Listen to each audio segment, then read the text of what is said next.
So the big question for many people this year is, how are we going to do Yizkor if we can't come to shul? People are very used to the 4 times a year, Pesach, Shavuot, Yom Kippur and Sukkot. They come to shul and there's a facilitated Yizkor prayer. And the Yizkor prayer is written in a way that allows on these 4 times of the year for us to remember and mention and acknowledge and do a prayer for our loved ones who have passed on and whose souls have moved into the next dimension of their reality, also called heaven, the Garden of Eden, Olam Haba. But this year, being that we aren't going to be able to go to shul on Yom Kippur, how's that going to work? So, in order to answer that, I'm going to give you a very, very quick 60, 120 second explanation as to what Yizkor is. After a person passes away, their soul moves into a more or less finite dimension, and we call that heaven. And the metaphor I like to use, it's like a flame that goes from a matchstick into a bonfire. It's like a drop of water that falls into the ocean. So it does exist on one level, but at the same time it becomes completely one with the greatness and the largesse and the spirituality of reality, that is Hashem.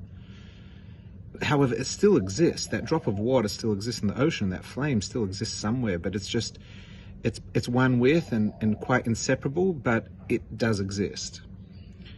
However, the purpose of existence is not to get lost in the ocean. It's to hold on to a consciousness of the ocean's existence and be the ocean at the same time, which is what we do in this world. We live in a world of dimension and physicality, and what we're trying to do is discover the ocean-like, the fire-like nature, the flame-like nature of everything. And so the soul, after passing away, while is in a very, very tranquil space, ultimately would love to still be in this world, because this is the world of action. This is where creation of spirituality as opposed to receding into spirituality takes place. Yizkor, which can mean remember, also means to mention. We mention the names of loved ones on the festivals. We say this is a happy festival. This is a moment in time in which we're going to take objects, whether it be matzah, whether it be the Torah, whether it be the lulav and etrog, whether it be fast, and we're going to do things, and we're going to do them with spiritual intention.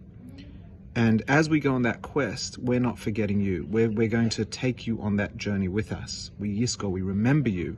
Yizkor, we mention you in our prayer, which says we're going to take on one more mitzvah, one more prayer, one more act of charity. And you know what, loved one? Mum, dad, brother, sister, husband, child? You know what? I'm not doing this for me, I'm doing this for you.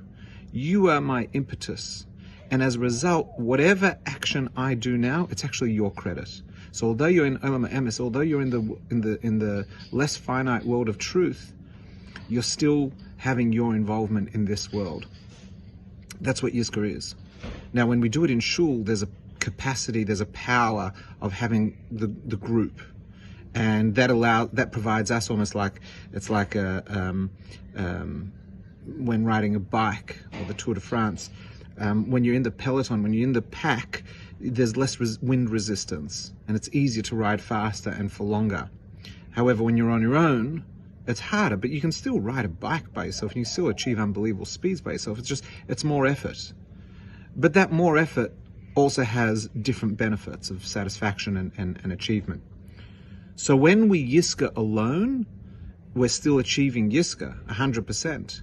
It just may be slightly more challenging, being that you're on your own. Others will say actually they prefer it. It's easier to be free. It's easier to have the conversation. It's easier to have that meditative moment. And so it's each to their own. What we're going to be doing, and wherever I share this video, I'll be sharing the materials. We're sharing with you the prayers of Yizkor. Now, if you got the Spirit Grow at Home box, there are actually 2 different books that have the Yizkor prayer in it. If you didn't get the Spirit Grow at Home box and you remember, and you've been a member in the past year, I'd like you to let me know, because that's a problem, and I'll get it out to you. But that's there. Alternatively, you can go to phh.org.au, and there's a Yizkor portal, and you can actually list the names of your loved one and your affiliation with Spirit Grow. PHH stands for Project High Holidays. So phh.org.au, go to the Yizkor tab, and there is actually a Spirit Grow booklet for the whole community, the entire Melbourne Jewish community, with the Yizkor in it and a couple explanations. So you Yizkor at home.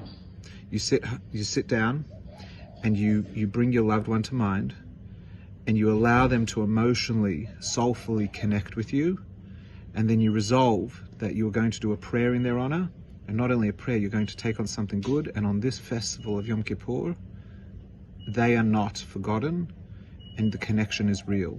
You're both a part of the infinite universe, just in different dimensions.